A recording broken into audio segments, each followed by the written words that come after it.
একজন যুবক তার জীবনে সফল হতে চায়, কিন্তু প্রতিবারই ব্যর্থ হয়।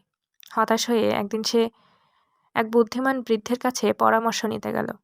বৃদ্ধ তাকে একটি কাঁচের বোতল আর এক মুঠো ছোট পাথর দিলেন। বললেন, প্রতিদিন এই বোতলে একটি পাথর রাখবে, কিন্তু শর্ত হলো তোমাকে প্রতিদিন একটি ছোট কাজ করতে হবে, যা তোমার স্বপ্নের দিকে এক ধাপ এগিয়ে দেবে।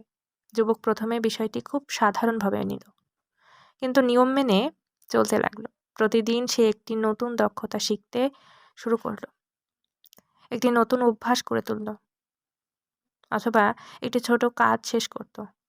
ধীরে ধীরে তার আত্মবিশ্বাস বাড়তে লাগলো এবং কয়েক মাস পর সে বুঝতে পারল ছোট ছোট পদক্ষেপগুলো একত্রিত হয়ে বিশাল পরিবর্তন এনে দিয়েছে।